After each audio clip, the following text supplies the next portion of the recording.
demasiado. Todo lo que le dio lo posible adelantar al gobernador Claudio Poggi lo adelantó, y por eso estamos con una miembro importante del espacio del Frente por la Justicia Social. Estoy hablando de Claudia San Martín, que ya está aquí. Claudia, ¿cómo andás? Buen día, gracias por venir un ratito a charlar con nosotros. Francisco, ¿cómo estás? Un gusto de poder tenerte, colega ella, que nos ha acompañado informándonos a través de Telam, ¿digo bien? A través de Telam, sí, hasta Muy la bien. llegada de Milei. Bien, bueno, no es un detalle menor, no es un detalle menor decirlo y tenerlo presente de esta manera. Claudia, fundamentalmente una de las primeras preguntas que quiero hacerte tiene que ver con el ámbito estructural del Frente para la Justicia Social. Y me refiero a justicia social propiamente dicha. ¿Cuánta necesidad crees que hay en la población hoy de justicia social? Yo creo que hay una necesidad inmensa porque el retroceso en derechos que hemos tenido en el último año ha sido brutal. A eso, bueno, hay que sumarle un montón de condicionamientos que se van viviendo día a día, porque este gobierno fascista de Javier Milei, que tiene su correlato en la provincia con Claudio Poggi y Gastón Issa, no da respiro, ¿no? Las mesas sin pan para los trabajadores y las trabajadoras, y sobre todo la falta de trabajo, porque el ajuste ha pasado principalmente por ahí, por la falta de trabajo, por la cantidad de despedidos y despedidas que se quedan sin poder alimentar a su familia y tener una vida digna.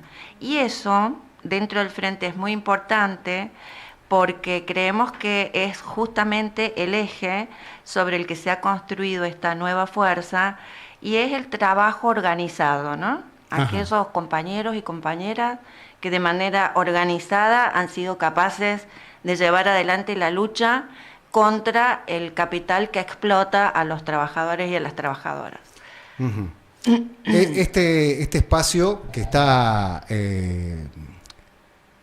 compenetrado, armado, en congruencia con muchos espacios distintos y distintivos. Digo, esta situación no es habitual, no es normal, no es común que confluyan tantos espacios. Y veía dentro del espacio del Frente que presentó el gobernador Poggi en el día de hoy, ahora San Luis, muchos espacios, incluso algunos que hablaban también de socialismo, de espacios que a priori en el nombre diría uno que tiene mucho que ver con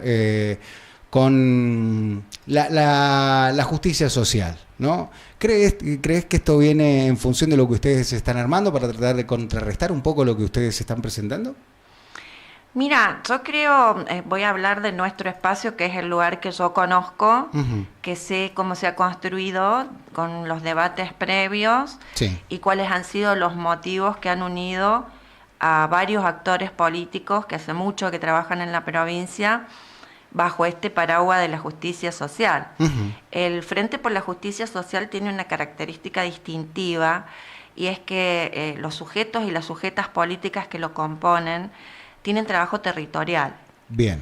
Un trabajo territorial que va desde las ollas populares en los distintos barrios de la provincia hasta la ocupación del espacio público en demanda de preservar derechos de manera permanente desde el día 1 de la asunción de este gobierno fascista.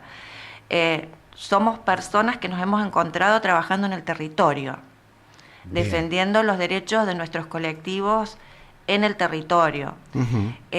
Y por eso te digo que tiene una construcción horizontal y que tiene que ver con esto que vos me preguntabas al principio, que cuánto hay de reclamo de justicia social en las bases.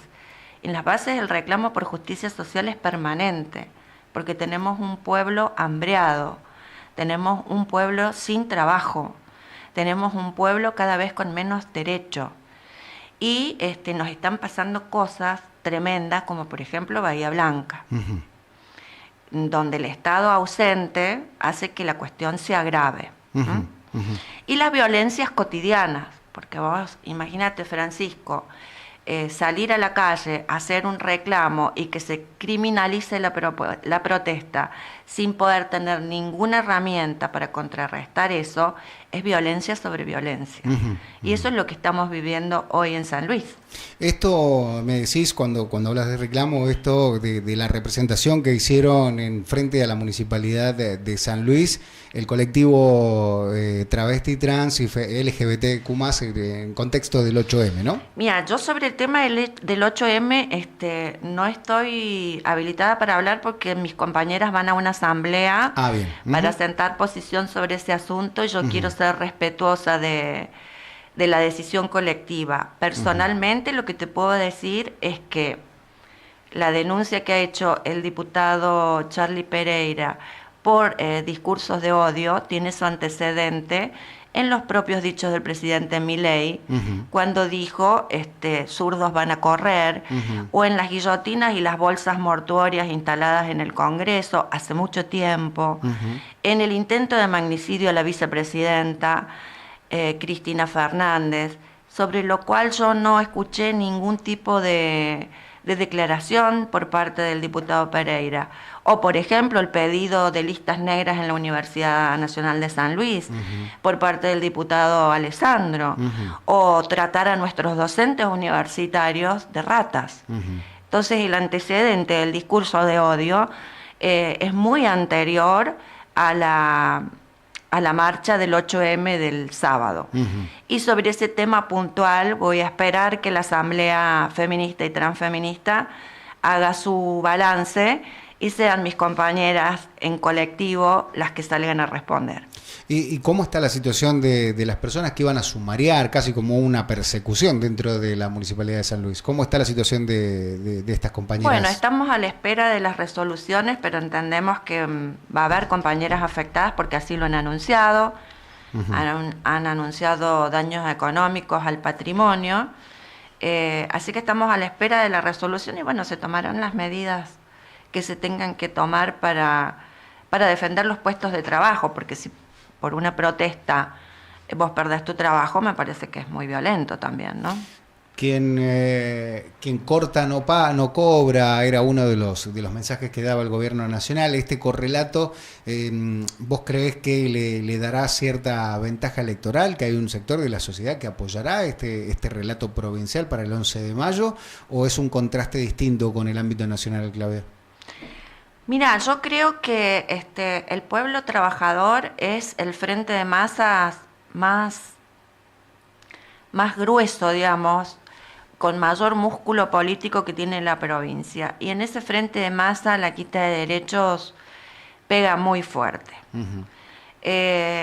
Lo que te puedo decir, Francisco, es que nosotros estamos frente a un gobierno que asumió diciendo nunca más. Nunca más la persecución, nunca más el miedo. Y nosotros que estamos en los territorios, en la calle, te podemos decir, por ejemplo, dentro del empleo estatal público, que es el grueso del empleo público que tiene la provincia, nunca hemos vivido tantas situaciones de persecución y de miedo como desde que Poggi es gobernador. Y esto se replica en los municipios. Lo del 8M va a ser solamente una muestra más de lo que está ocurriendo. Pero nosotros tenemos un pueblo valiente también. Que está atemorizado, ¿no? Un sector de la sociedad está atemorizado por la pérdida de trabajo. 200 y pico, cuando dejé de contar, en la Municipalidad de San Luis habían perdido sus puestos laborales, la mayoría haciendo planta permanente, viniendo desde no la gestión anterior, sino de la otra gestión. ¿A qué le atribuís? ¿A una mecánica de atemorizar a los trabajadores públicos? Bueno, se disciplina, el capital disciplina así, ¿no? Es una un accionar netamente capitalista el que tiene este gobierno provincial y municipal. Vos me decís, yo te puedo decir 280 familias en la municipalidad sin trabajo, otro tanto en la provincia, y sin embargo tenemos una voz oficial provincial que se enorgullece de que la provincia lidera el ranking del mayor ajuste en la nación. Un relato escandaloso. Bueno, pero si eso lo contrastás de última, digo, desde mi apreciación personal, si esto se contrastara de última con una mejora en los servicios, con una mejora en la calidad de vida, ¿esto lo ves así o ves que la situación en cuanto a obra pública, en cuanto a recolección de residuos, servicios básicos, ha mejorado o está igual o en peores condiciones que anteriormente? La ciudad está terrible, la ciudad está muy sucia, la ciudad huele mal. Es decir, a mí me parece hasta ridículo que se cuestione una quema en la puerta de la municipalidad cuando en la ciudad no funciona nada. Claro. Entonces, bueno, una vara muy repudiable la que tienen, ¿no? Esto lo contrastás, decís, bueno, el daño al patrimonio o a la estructura. No hubo daño, claro. No hubo ningún daño al patrimonio. Bien.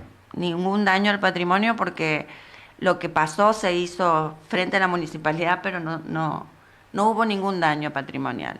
Como imaginarás, hay un montón de mensajes de todos los colores que están llegando. Estamos con Claudia San Martín del Frente por la Justicia Social charlando con nosotros y quiero hablar un poco también del ámbito electoral. Enseguida me voy a meter en parte de tu trabajo. Sabemos que te desvincularon de Telam, que sos colega de los medios de comunicación y que has elegido tomar una fuerte representación política, en este caso dentro del Frente por la Justicia Social. Y ahí me quiero remitir.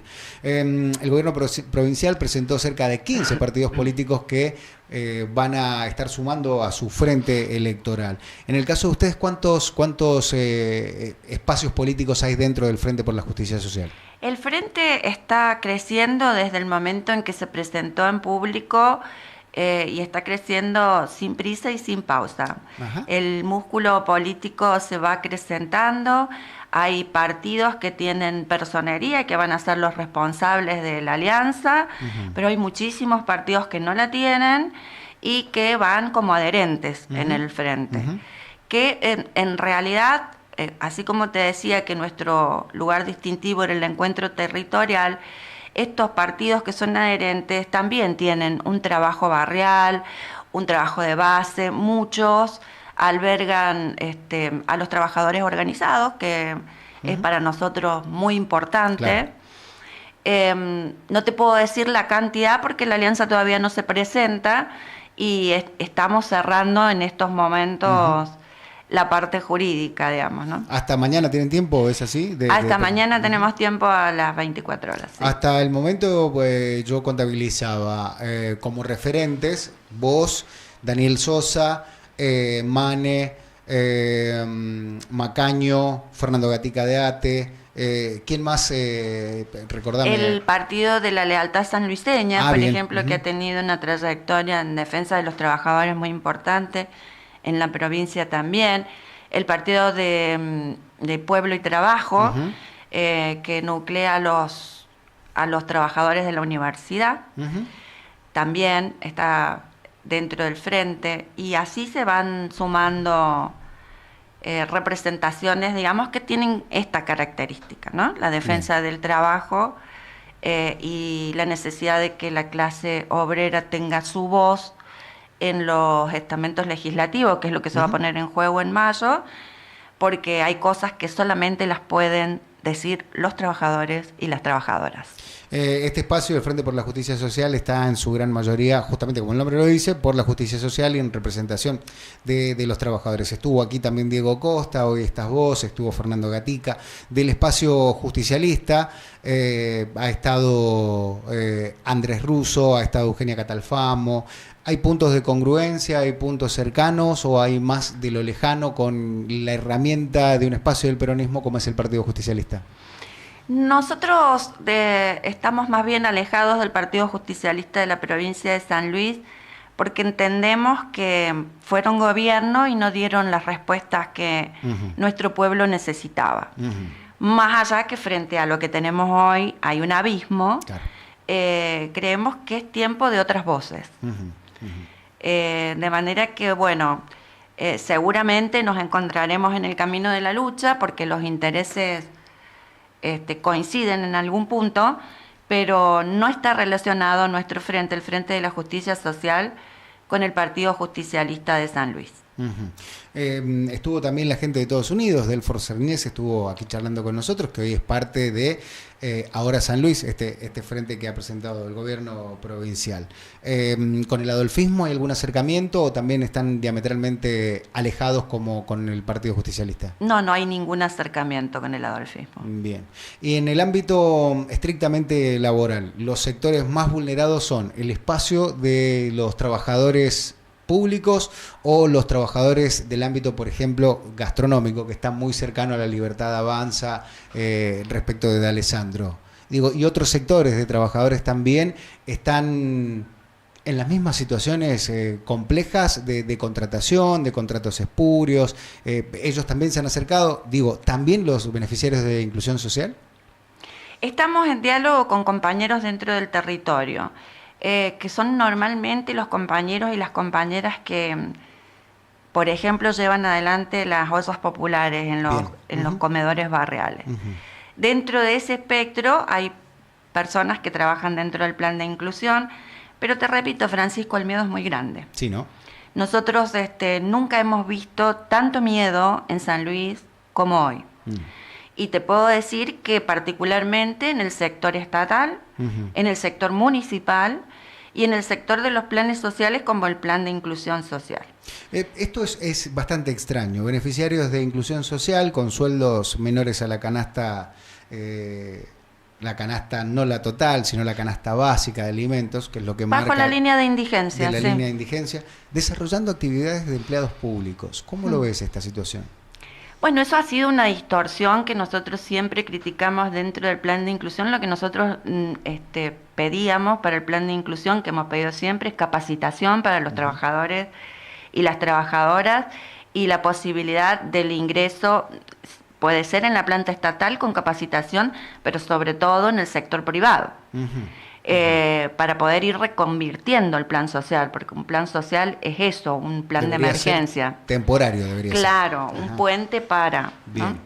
Es lo mismo que hemos pedido siempre, por ejemplo, en la aplicación de la ley de cupo laboral travesti trans, que la ley lo contempla, la capacitación, porque se trata de primeros empleos. Claro. Normalmente nuestras compañeras travesti trans en plena transición fueron echadas de sus hogares, no pudieron completar su educación, a veces ni siquiera secundaria, porque la época de la transición se da en la adolescencia, y quedaron al margen de cualquier plan de trabajo que pueda existir, inclusive debajo del prejuicio de la sociedad para poder emplearlas. Entonces la Ley Nacional de Cupo Laboral establece un programa de capacitación para poder incentivarlas a terminar sus estudios, a elegir una carrera o a prepararse administrativamente para crecer dentro de un empleo público, pero calificado.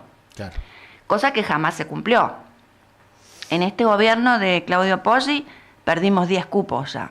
10 cupos ya. 10 cupos ya. Son casi irrecuperables. Perdón que lo diga, ¿no? Pero con la crudeza de la realidad es muy difícil. Muy difícil, muy difícil.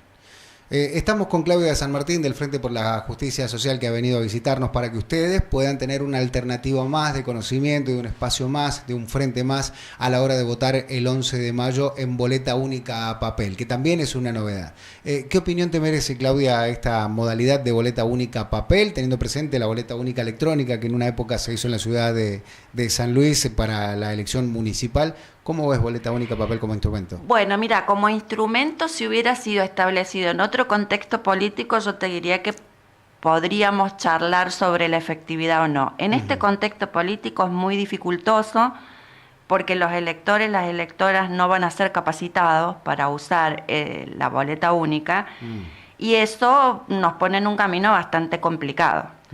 Venimos de votar lemas y pasamos a una boleta única sin ningún tipo de capacitación. De un punto al otro, claro, extremo. Va a ser difícil poder hacer el trabajo, sobre todo para nuestra gente, que son los más sencillos, ¿no? Y explicar cómo va a funcionar la boleta única a papel. Cuando se discutió en el ámbito gubernamental, los sectores que forman parte del Frente para la Justicia Social estuvieron ahí y presentaron sus sus inquietudes. El sistema después se resolvió prácticamente solo, como el cambio de fecha de eleccionario. Inconsulto. Entonces, claro, muy poco se puede decir sobre lo fáctico, ¿no? Sobre lo ya hecho. Dentro de este contexto, a nivel nacional y a nivel global también, y lo que hablaba justamente del cupo laboral travesti trans, hoy hay, te lo pregunto como periodista también a esto, o como comunicadora, me parece que engloba un poco más todavía, estamos los periodistas dentro de los comunicadores, incluso aquellos que no comunican periodismo. Hay una comunicación social global masiva en contra de la agenda woke.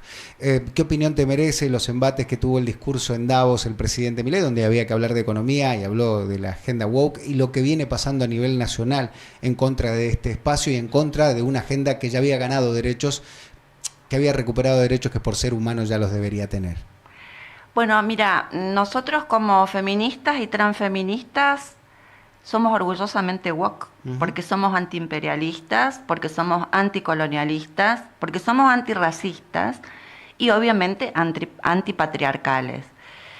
La instalación del discurso del presidente Milei en contra de los feminismos y de los transfeminismos responde, como vos bien decís, a una ola global, porque son los sectores que más peligro conllevan para la ideología binaria, digamos, bien, que es el contrario de la ideología woke.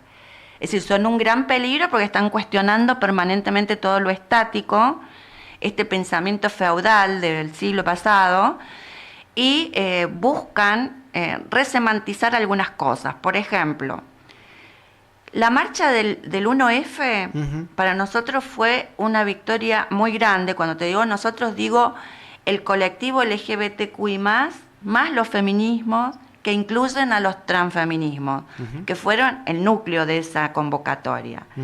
Yo creo que en esa convocatoria hubo 3 grandes victorias. Una, la de saber que había un pueblo deseoso por salir al espacio público a decir que no estaba de acuerdo con estas políticas. Y después, en el marco de la batalla cultural, Francisco, hubo 2 cosas, 2 lecturas que me parece que son muy importantes. Primero, el movimiento se reapropió de la palabra libertad, que había sido absolutamente avasallado por la derecha. Se reapropió de esa palabra y resemantizó la palabra minoría, porque después del 1F, en todas las plazas, en todas las calles, en todos los pueblos, se pudo demostrar que la única minoría que existe en este país es la minoría de la clase hegemónica, que lleva solamente beneficios a su molino. La minoría de las grandes corporaciones que se hacen con todo el dinero y hacen de esa transmisión de recursos desde el bolsillo del trabajador a las corporaciones su máxima fortaleza. Entonces nos parece que a partir de esa marcha del 1F y de toda la resignificación que se hizo del espacio público y además de las victorias dentro de la batalla cultural, estamos en condiciones de decir que sí, somos parte de la ideología woke, orgullosamente woke, obviamente empáticos con las mujeres racializadas, con las mujeres migrantes, con las mujeres palestinas, que mientras entierran a sus muertos, ven que le ponen de comer a sus hijos vivos, porque están bajo una situación de desplazamiento y de hambruna. Y el planeta no está ayudando. Las organizaciones internacionales, que son las encargadas de poder ayudar, no están ayudando. Es decir, tenemos un Benjamín Netanyahu en Israel que decide no solamente desplazarlos, llevar adelante la mayor limpieza étnica de la que hayamos sido testigos, sino que además les corte el agua, la electricidad, no deja llegar la ayuda humanitaria con comida para esos sectores. Y la comunidad internacional sigue discutiendo en las altas esferas quién tiene razón y quién no, cuando hay una actitud propia de un criminal de guerra. Y hay varias voces que se han alzado en contra de ello también, que se celebran un poco también, y esto tiene que ver con la comunicación, y por eso es tan importante que des tu punto de vista de lo estrictamente comunicacional. ¿Qué responsabilidad tenemos los medios de sesgar un poco la información o de replicar lo que dicen los medios más importantes y no ser críticos, no hacer búsqueda inversa, no hacer investigación exhaustiva de las fuentes, de consultar, de repreguntar? ¿Por qué crees que sucede? ¿Por una cuestión económica, una cuestión de supervivencia, porque estamos timoratos los medios de comunicación? ¿A qué se lo atribuís? Mira, yo creo que acá hubo un plan orquestado por la derecha global. El desembarco de Javier Milei fue el resultado de ese plan. Ajá. Ese plan traía un manual que lo puso en práctica en cuanto asumió, y fíjate que el primer embate fue la comunicación en nuestro país. Se atacó la voz federal, que era la forma de participación horizontal de todos los territorios dentro de lo que en ese momento era la agencia de noticias Telam, que no era no solamente una agencia de noticias, porque era el insumo de radio, de televisora. Pasó lo mismo con Radio Nacional, pasó lo mismo con la televisión pública, y quedaron en pie pequeños medios hegemónicos que tienen una espalda financiera suficiente como para poder penetrar en la conciencia popular de manera permanente, como vemos que lo hacen. La responsabilidad de los comunicadores, de los periodistas, es absoluta en la transmisión de estos mensajes. Lo que pasa es que, por ejemplo, Francisco, también hubo un embate contra los medios cooperativos, contra la comunicación alternativa, que no tienen la espalda financiera que tienen los medios hegemónicos para poder sobrevivir. Entonces, ¿qué quedó en pie? La voz única de la derecha global, que representa al presidente Milei, que no tiene ningún problema en sacarse fotos besando la bandera de Israel. Por ejemplo. Por ejemplo. Por ejemplo. Con un Elon Musk que compra la fuente de información constante donde comunican los políticos principalmente, y se queja cuando tiene una caída global ayer. Vuelvo a Telam, que me parece muy interesante el tema. ¿Cuánto tiempo trabajaste en Telam? 15 años. 15 años. 15 años. ¿La justificación para desafectarte cuál fue? Mira, nosotros en realidad empezaron a cerrar las agencias, porque Telam tenía agencias en todo el país, en cada provincia, corresponsalías, las provincias más grandes con mayor cantidad de trabajadores y trabajadoras.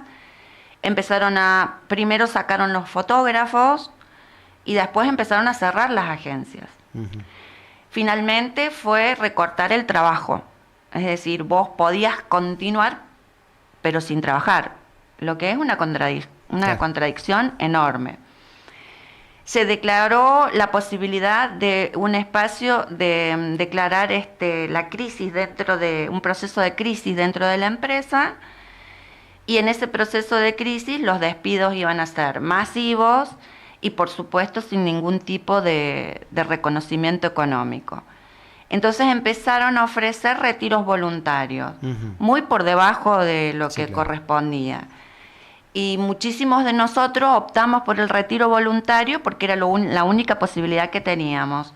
O nos quedábamos a cobrar sin trabajar, o teníamos esa actitud y buscábamos la manera de seguir comunicando. En mi caso particular, yo soy cooperativista de Radio Rebelde, entonces dije, bueno, voy a continuar como cooperativista de Radio Rebelde, pero una situación, además de una violencia y de una presión, Francisco, que no te das una idea.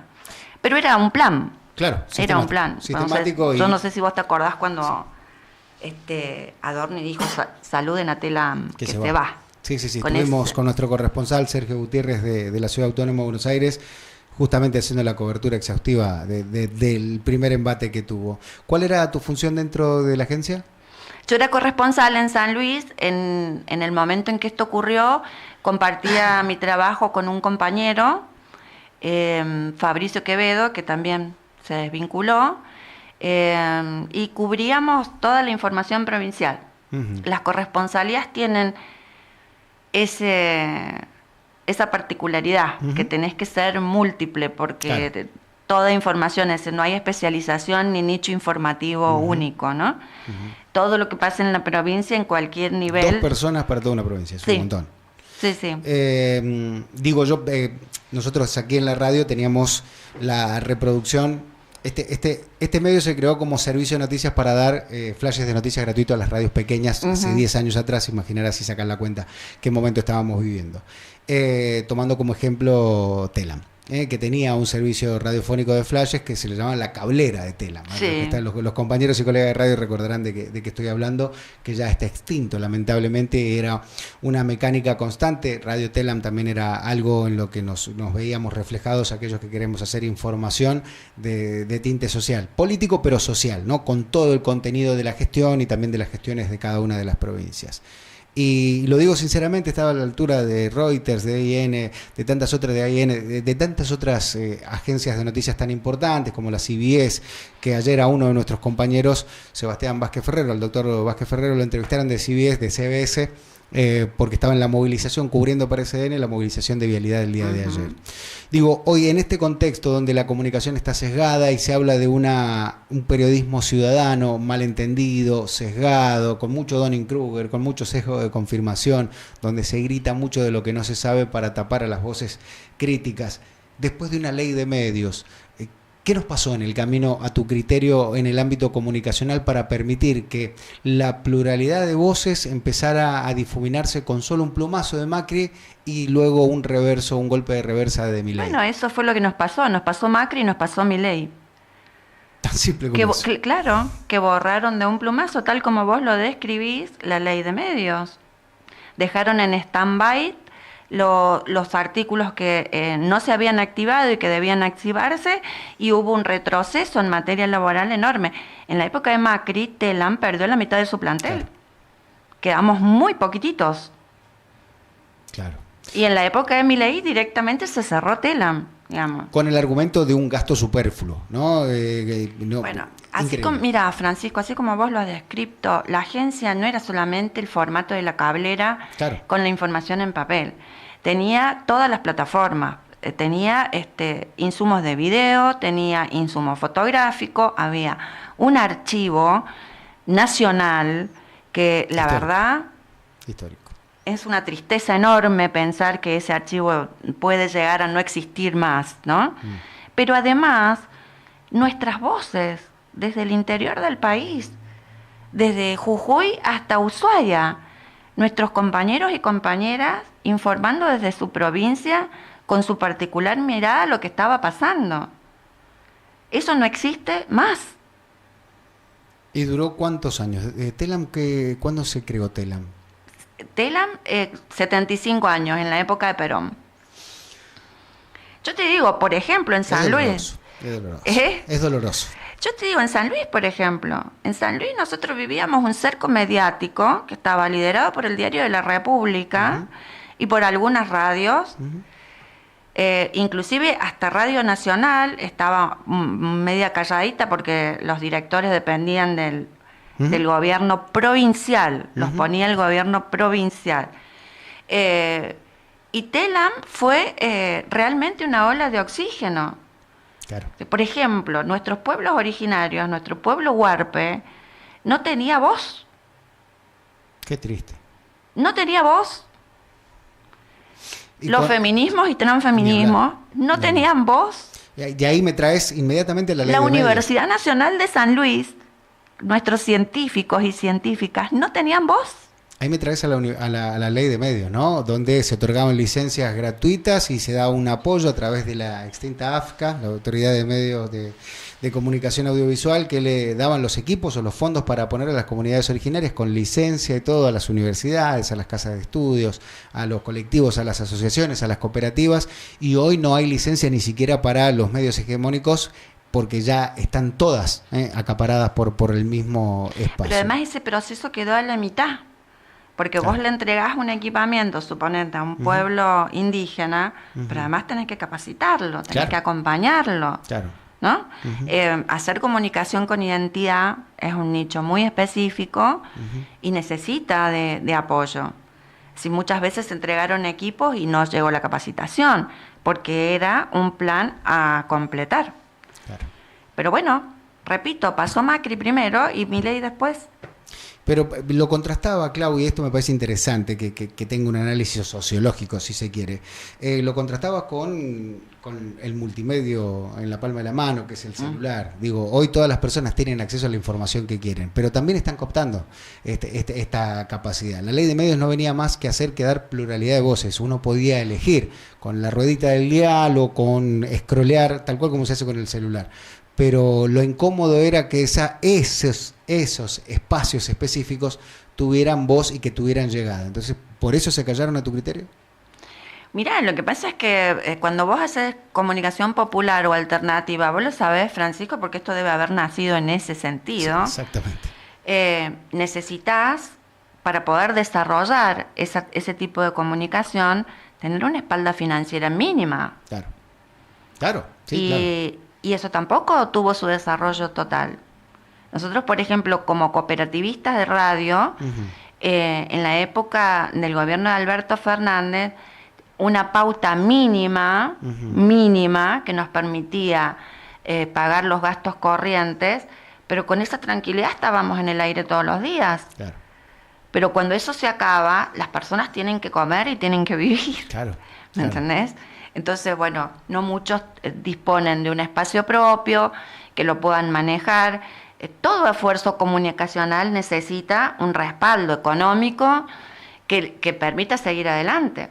Y eso no existió, porque además se les asfixió, se asfixió a esos sectores con toda intencionalidad. Sí, claro. La comunicación popular o la comunicación alternativa a este gobierno no le interesa. A este gobierno le interesa instalar el discurso único, que es el que ha logrado instalar. Vos fíjate cuál es el debate nacional hoy, Francisco. ¿Quién es peor periodista, Viale o Majul? Claro.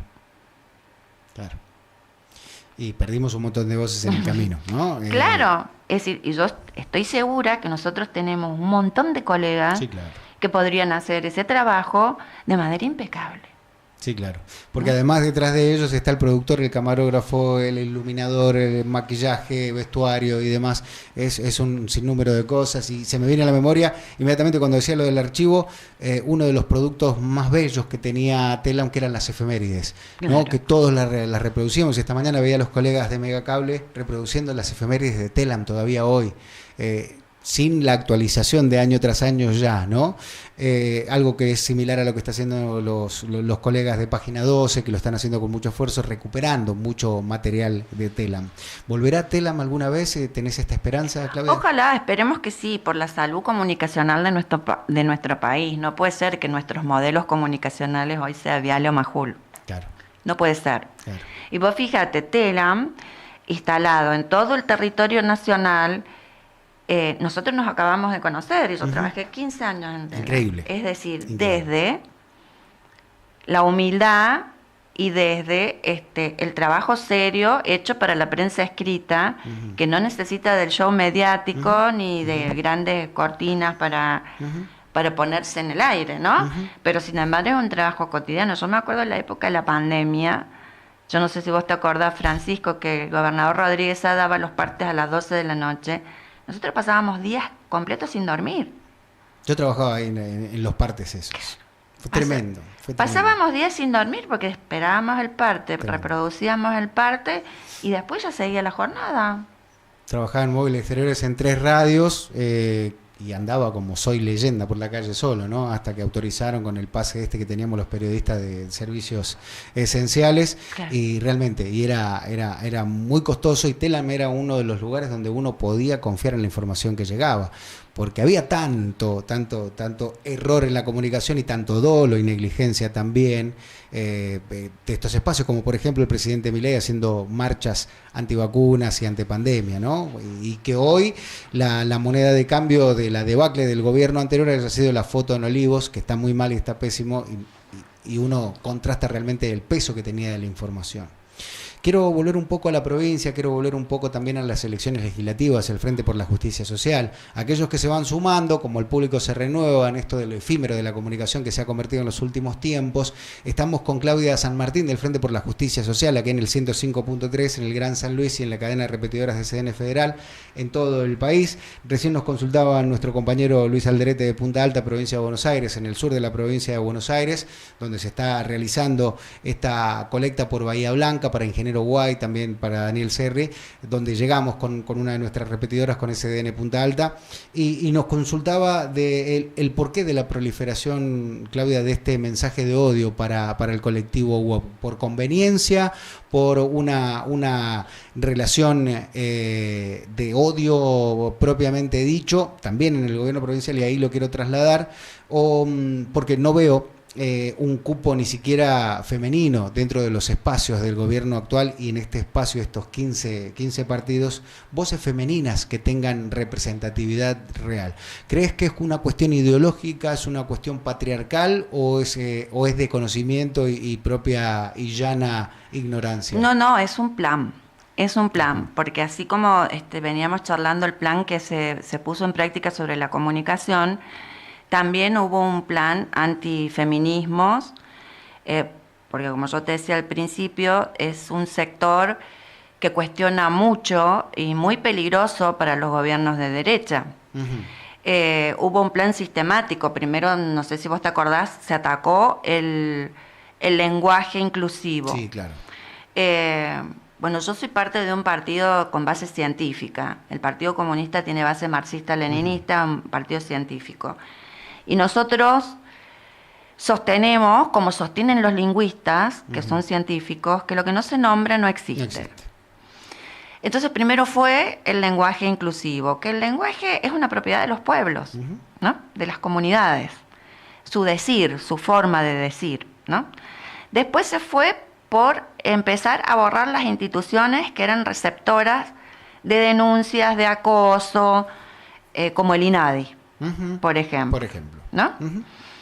Y después ya se empezó a avanzar sobre los derechos, porque hoy, por ejemplo, cortarle a un adolescente un proceso de hormonización, es terrible el impacto sobre su salud, ¿no? Pero además es cortarle el paso a la búsqueda de una identidad. Como entonces, el DNI, ¿no? También, como el DNI, que es la foto, claro, que se muestra sobre la identidad ya. Vos fíjate, Francisco, mira, nosotros tenemos dentro del colectivo Travesti Trans de San Luis, están las adulteces. Las adulteces que siempre repiten lo mismo las compañeras, que ellas no tienen 40 y pico años de democracia, ellas tienen 12, porque la ley de identidad de género salió hace 12 años, ¿no? Entonces, esas compañeras fueron víctimas del proceso cívico, militar y eclesiástico, siendo trans y sin identidad. Vos imaginate lo que vivieron, lo que pasaron nuestras compañeras. Por eso ellas están impulsando el pedido de una reparación histórica, que la tuvieron los héroes de Malvinas, que la tuvieron los familiares de los desaparecidos, y ellas no. Y la pasaron muy mal en los cuarteles, vos te imaginarás. Así, yo no quiero entrar en detalles, pues muy desgarrador los testimonios de nuestras compañeras. Y quedan muy poquitas porque la expectativa de vida es pasando los 40 años. Y esto no es gratuito tampoco. Es porque jamás tuvieron acceso al trabajo digno, jamás tuvieron acceso a la salud digna. Por Dios. Entonces su expectativa de vida es mucho menor, además por el ejercicio de la prostitución. Como única salida laboral. Claro, que es cosificante, desgastante, ¿no? Y el impacto a nivel psíquico y físico es enorme. Entonces su expectativa de vida son los 40 años. Todavía siguen luchando, porque han presentado en la legislatura de San Luis un proyecto de reparación histórica que incluye a 30 compañeras. Eso es todo, que son las que están vivas, ¿no? Pero además tenemos las juventudes y las niñeces que están en pleno proceso. Entonces hoy les dicen, mira, no vas a poder tener documento. Mira, no vas a poder seguir tu tratamiento médico cuidado para evitar que vivan lo que vivieron las adulteces, ¿no? Por ejemplo, la inyección de siliconas de aviones líquida en el cuerpo porque no tenían acceso a la salud, que hoy se les está pudriendo adentro del cuerpo.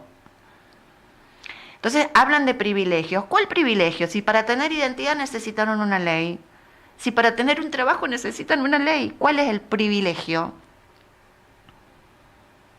Ese estado de cosas que provoca estos gobiernos fascistas, estos gobiernos de derecha, con un plan. Todo lo que sea diverso, disidente y los cuestione son el enemigo declarado. Y Milei declaró como enemigo principal a la colectiva. No es casual su relación con Elon Musk, que es un padre que desconoce a una hija diversa. Y de donde han salido las postulaciones más duras de la ideología woke. No es casual. No es casual. ¿No? Y que la hija diversa lo desconozca él también. Me remito a lo que decías recién de la Real Academia Española, la cuestión lingüista y también del proceso científico que tiene el espacio al cual representás. Tehuelche, Pehuelche, que significa gente de. El Che recién lo probó la Real Academia Española la semana pasada. Bueno, a mí no me extraña porque la Real Academia Española es especialista en colonizar el lenguaje. Ahí está. Entonces, no, tampoco me merece ningún respeto, digamos. Ahí Nosotros somos hacedores de nuestros decires. Y así ha sido ancestralmente, digamos. Si vos buceás, por ejemplo, en las lenguas maternas de nuestro territorio, que ahí está. son los huarpes, y te adentras en la belleza de ese lenguaje, la lengua huarpe son sustantivos, no tienen conectores. Entonces, para poder enunciar un pensamiento en la lengua madre, tenés que pensar lo que vas a decir. No es el uso automático del lenguaje que tenemos nosotros. Maravilloso. ¿Me entendés? Entonces, bueno, estas Pensar cosas... antes de hablar. Y por supuesto, Increíble. por supuesto la RAE, ¿viste? No, la RAE es una colonizadora de los lenguajes. Totalmente. Es más, ha avalado históricamente el lenguaje del colonizador. Entonces, bueno, que siga la RAE pensando en lo que quiere pensar y que sigan los pueblos diciendo lo que quieren decir. Ay, me encantó esta frase, me parece que va a ser la del próximo reel. 12:43 en toda la República Argentina. Estamos con Claudia San Martín del espacio del Frencas que se ponen en juego, concejalías, en diputados, en senadores. ¿Quiénes serán los candidatos? No para que lo digas, sino como para que... Mira, no se han discutido candidaturas todavía. Lo que sí te puedo decir es que hay un acuerdo en que las bancas sean ocupadas por la clase obrera. Es decir, personas que vienen del mundo del trabajo, que han trabajado toda su vida, con preferencia en los trabajadores organizados, que han demostrado su capacidad de lucha contra el capital. Y una cosa muy interesante que salió del Frente, que es uno de sus postulados, es que todos están dispuestos a someterse al control popular sobre las bancas. Ah, qué interesante eso. Sí, la verdad que fue un acuerdo que logramos hace muy poco, que se discutió mucho y que corrió por canales muy bonitos, porque frente a los saltos en el poder y a los saltos ideológicos de los que somos testigos hoy, me parece súper interesante que el Frente se proponga un control popular sobre las bancas que alcance. Tengo que hacer un alto y como querer ser un buen periodista, te tengo que repreguntar. Le decís al salto ideológico a la transfugiada, ¿no? Obvio, mirá el Consejo Deliberante, Francisco. Claro, ahí está. Y la Cámara de Diputados, ni te cuento. Ahí mostrás tus dotes de periodista para decir salto ideológico a la transfugiada, ¿no? Pero por supuesto, pero es una vergüenza, pero es una traición palmaria al voto popular, sin ningún tipo de castigo. Al contrario, con premios. La presidenta del Consejo Deliberante de la ciudad de San Luis asumió su banca y en la primera sesión votó en contra del voto popular que la había puesto ahí. Hoy preside el Consejo Deliberante, luego de haber reconocido que fue puesta ahí por el intendente, el que tiene que controlar. Claro, otro poder distinto. Y además el intendente también lo reconoció públicamente, es decir, bueno, a confesión de parte. Relevo de pruebas. Tengo tiempo para un par de preguntas más, nos quedan 15 minutos de programa, ha sido 14 minutos, ha sido una charla, la verdad, muy nutritiva y tiene que ver fundamentalmente con tu formación política y con el espacio al cual representás. ¿Por qué crees que me quiero llevar hace 50 años atrás, parece mentira que esté diciendo esto, pero hace 50 años atrás ser de derecha era una falta de respeto y hoy quieren instalar que ser de izquierdas es una falta de respeto y la denostación constante de zurdos, los vamos a seguir hasta el final del planeta. Van a correr. Van a correr. ¿Cómo lo tomas a esto? ¿Es una cuestión comunicacional? ¿Es una revancha que tiene la centro derecha, la derecha y la extrema derecha? Y sobre eso quiero hacerte una pregunta en el final también. Mira, Francisco, yo creo que, como te decía al principio del programa, el plan que la derecha está desarrollando con Milei a la cabeza, como cabeza de playa acá en Argentina, es un plan que se venía gestando hace mucho tiempo, que se venía preparando. Es la cabeza de lanza, pero no es la fuerza de inercia. No, por supuesto que no. Está empujado por otras fuerzas. Por supuesto, obviamente. Yo creo que un plan que se venía gestando y que tuvo su cabeza de playa en Argentina, pero hay réplicas como Bolsonaro en Brasil, como Trump en Estados Unidos, como Meloni en Italia, el mismo Zelensky en Ucrania. Digamos, las réplicas son muchísimas. Que la derecha nos diga zurdos van a correr, me causa mucha gracia. Pero además no deja de ser un señalamiento distintivo. Que nos señalen a nosotros, a nosotras, ¿no? A nosotres. Es un discurso de odio. Es segregante, digo, ¿no? Sí, es discriminador, porque discriminar, digo, separar de una masa a los zurdos como para identificarlos, ¿no? Es casi un rótulo. Pero con toda intención, además. Porque vos primero rotulás y después disparás. Es grave. Es gravísimo. Es la previa, es la antesala de una historia que ya vivimos, compleja. Pero por supuesto que es gravísimo, Francisco. ¿Por qué crees que nosotros combatimos tanto los discursos de odio? Y decimos, ¿cuál es el origen del discurso? ¿Quién empezó con esto? Si vos tenés un presidente que está todo el tiempo insultándote, menospreciándote, señalándote, obviamente que vas a tener convivencia en tu país con personas que se van a ver reflejadas y habilitadas por ese discurso simbólico para ir a la acción.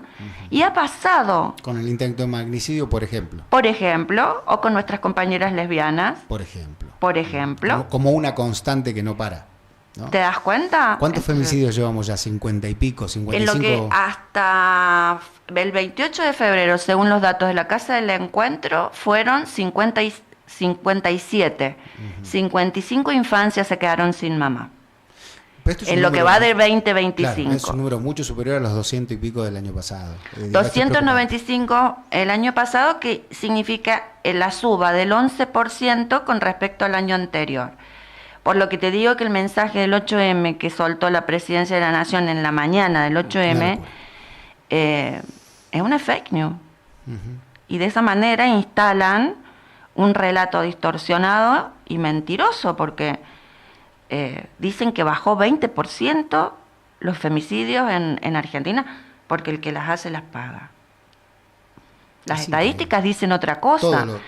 Por eso el valor de estar en la base, Francisco, porque vos vas al barrio, te encontrás con nuestras mujeres, que además de hambreadas, son golpeadas o víctimas de violencia, y hoy no tienen a dónde denunciar, ni tienen quien las defienda, porque se hizo trizas todas las instituciones que estaban dedicadas a eso, como por ejemplo el Ministerio de Géneros y Diversidad, que no era el modelo que nosotros queríamos y al que le señalamos siempre, que faltaban políticas de fondo, que sobraban algunas cosas, pero estaba.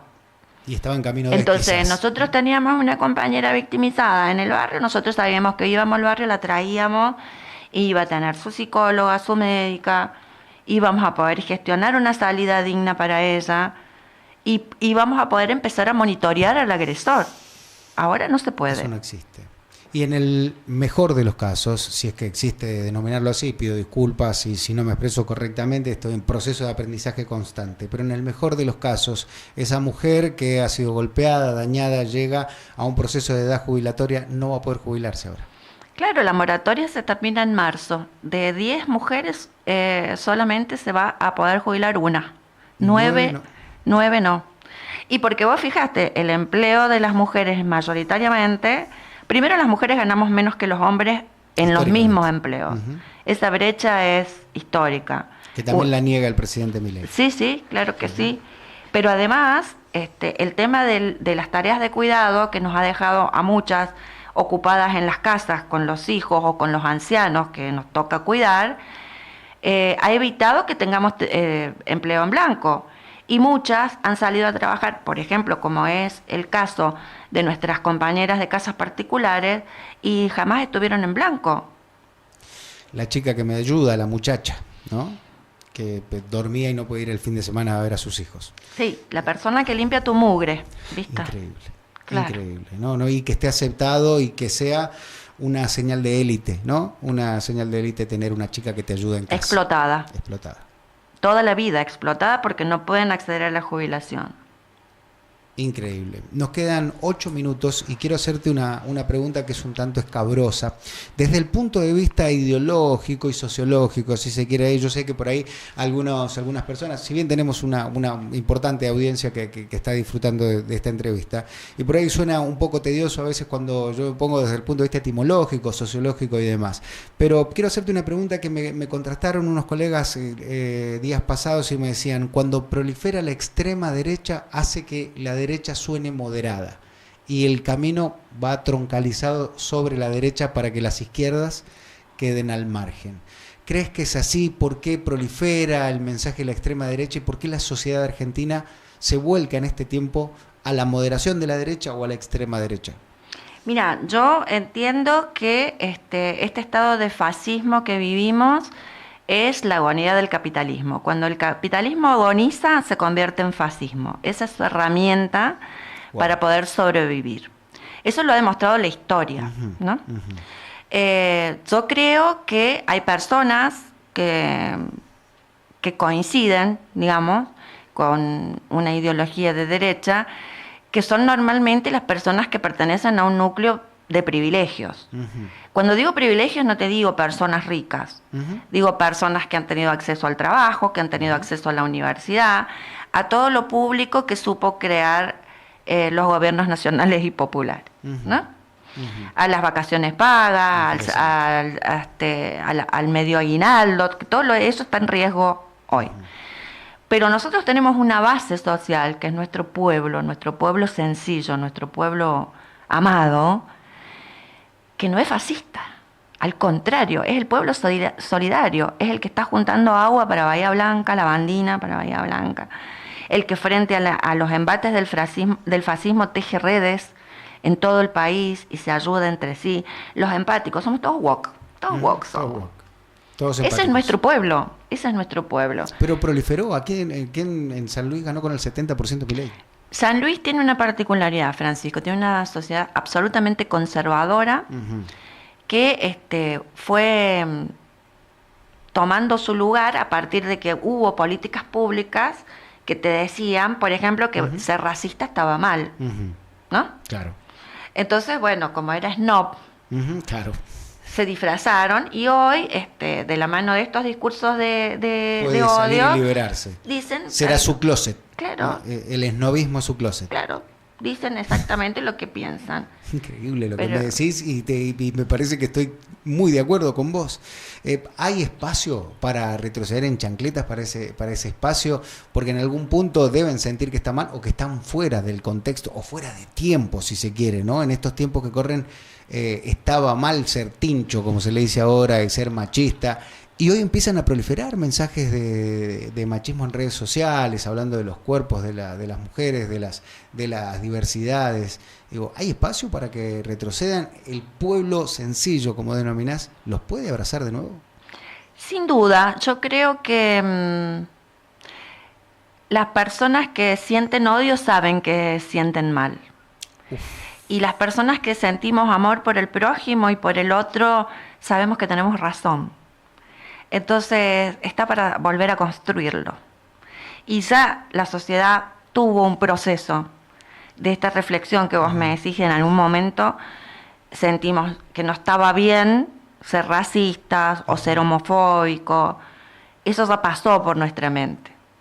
Lo que pasa es que el caldo de cultivo que siembra el fascismo te hace pensar otra cosa.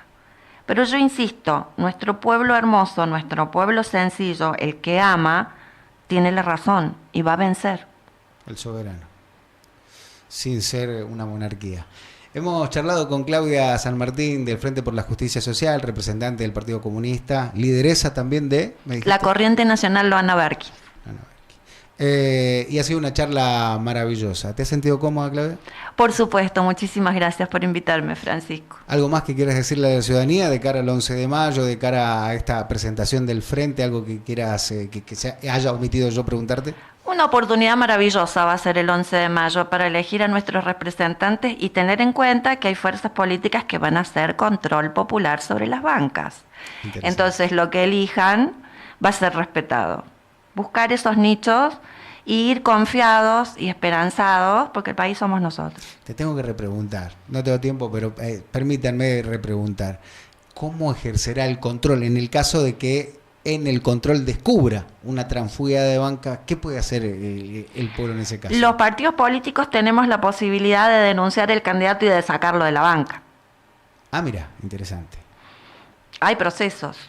Vos viste, por ejemplo, que en la izquierda, en Capital Federal, rota la banca, sí, claro, cada un año. Los partidos políticos vamos a saber hacerlo. Lo importante es no tolerarlo, no quedarse callado y no permitir que sigan legislando en contra de los intereses de quienes los votaron. Eso es grave. Que no sea solo un grito en redes sociales, nos robaron la banca, devolver la banca. No, que no sea solo eso. Tiene que ser disciplinado. Tiene que ser disciplinado. Una traición tiene que ser disciplinada. Roma no paga traidores, ¿no? Claudia, muchas gracias por la visita. A vos, muchísimas gracias. Muy cómoda. Bueno, me alegro. Amigos, amigas.